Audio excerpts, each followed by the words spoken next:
नमस्कार, आप सबका यहाँ आने के लिए बहुत बहुत धन्यवाद। जैसा कि आपको पता है, 2 अक्टूबर 2022 से जन स्वराज अभियान के तहत गांधी भितिहरवा आश्रम पश्चिम चंपारण से जो पदयात्रा हम लोगों ने शुरू की है, उसको करीब करीब अभी 18 महीने 10 दिन हो गए।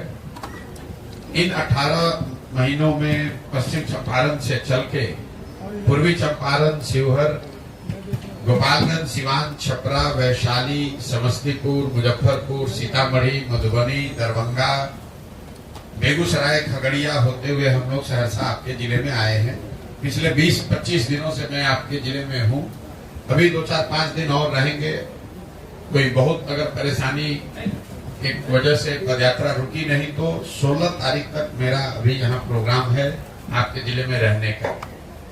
इस पदयात्रा के दौरान जो हम लोग के अनुभव रहे, जो इसका उद्देश्य है, जो आपके जिले में देखा, इस पर एक छोटा सा आपको टिप्पणी करूंगा। उसके बाद आप जो भी सवाल चाहें इस पदयात्रा के नजरिए से या देश और राज्य के राजनीतिक परिदृश्य में जो सवाल जवाब आप करना चाहते हैं वो कर सकते हैं।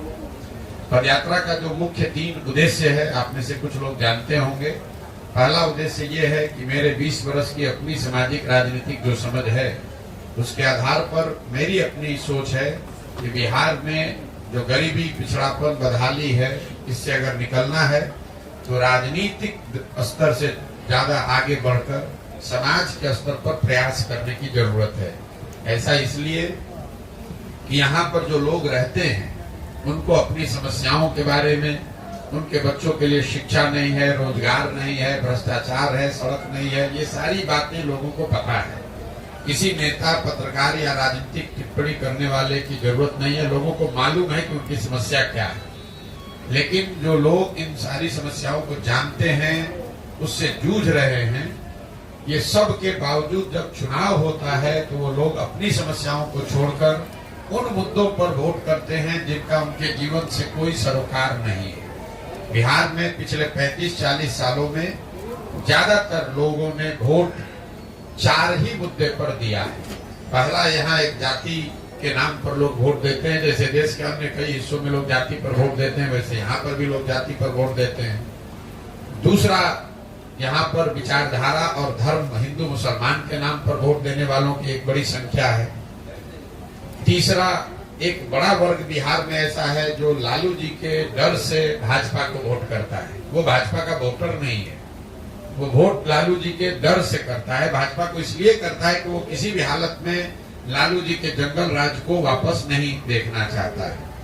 और चौथा, यहाँ पर एक वर्ग है जिसमें ज्यादातर लोग मुसलमान समाज के हैं, जिनके पास मजबूरी है, वो भाजपा को वोट कर नहीं सकते हैं, तो भाजपा के डर से लालू जी को वोट करते हैं। वो भी लालू जी को चाहने वाले हैं या लालू जी को पसंद करते हैं, आरजेडी के वोटर है, ऐसी बात नहीं है। वो सिर्फ और सिर्फ लालटेन को इसलिए वोट करते हैं क्योंकि उनको भाजपा से डर है या भाजपा को वोट कर नहीं सकते। तो पदयात्रा का पहला उद्देश्य यही है कि गांव-गांव जाकर लोगों को ये बताया जाए कि आपकी जो समस्या है, आपके बच्चों के भविष्य का की जो स्थिति है, वो तब सुधरेगी जब आप अपने और अपने बच्चों के भविष्य के लिए वोट दीजिएगा। वोट जिसको देना है दीजिए, लेकिन वोट अपने और अपने बच्चों के लिए दीजिए। इसीलिए इस पदयात्रा के दौरान सुबह से शाम तक हर 2-2.5 किलोमीटर पर रुककर गांव में, सड़क के किनारे छोटी छोटी सभाओं में हम लोग ये जाकर लोगों को समझा रहे हैं। दूसरा पदयात्रा का उद्देश्य है, यहाँ पर जब ये अभियान शुरू किया हम लोगों ने, तो एक अध्ययन में पाया कि करीब 55% बिहार के लोगों ने बताया कि बिहार में एक नए दल और विकल्प की जरूरत है। लोग बोलचाल की भाषा में बताते हैं, भैया विकल्प नहीं है। तो उसको साइंटिफिक तरीके से जब देखा गया तो पता चला करीब आधे से ज्यादा जनता, वो चाहे भाजपा के का वोटर हो, आरजेडी का हो, जदयू का हो, कांग्रेस का हो, लेकिन आधे से ज्यादा बिहार की जनता ऐसा समझती है कि बिहार में एक नए दल की जरूरत है, नए विकल्प की जरूरत है। इसीलिए पदयात्रा का दूसरा उद्देश्य है कि ऐसे उन सारे लोगों को जो चाहते हैं, समझते हैं कि बिहार में सुधार के लिए एक नए दल की जरूरत है, ऐसे लोगों को एक साथ लाया जाए, उनको इकट्ठा किया जाए और उनको वो राजनीतिक, सामाजिक सलाह, मदद दी जाए ताकि बिहार में एक नया दल बने और लोगों को विकल्प के अभाव में आरजेडी के डर से भाजपा और भाजपा के डर से लालू को वोट न देना पड़े। तीसरा पदयात्रा का उद्देश्य ये है कि अगर बिहार के लोग इस बात को समझ लें कि उनको अपने और अपने बच्चों के लिए वोट करना है, उनके सामने एक सही बेहतर विकल्प दल नया बन भी जाए तो भी बिहार का विकास तब तक नहीं हो सकता है जब तक यहाँ की स्थानीय समस्याओं के बारे में उनको सुलझाने के लिए कोई योजना न हो।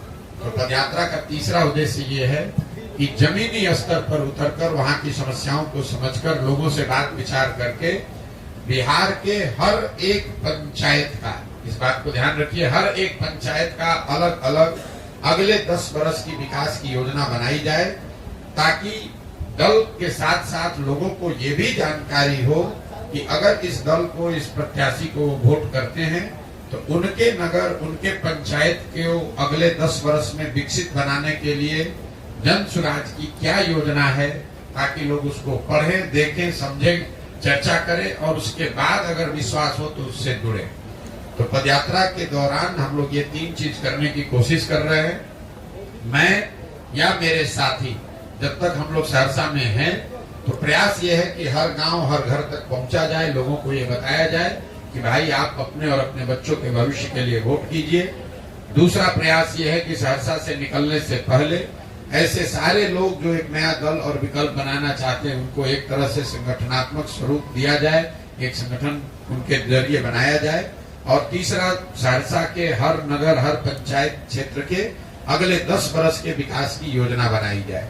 इन 3 उद्देश्यों को लेकर चले हैं और अभी तक जो हमने देखा, समझा, अनुभव किया, उस पर जो आप सवाल करना चाहते हैं वो आप सवाल कर सकते हैं। बहुत बहुत धन्यवाद।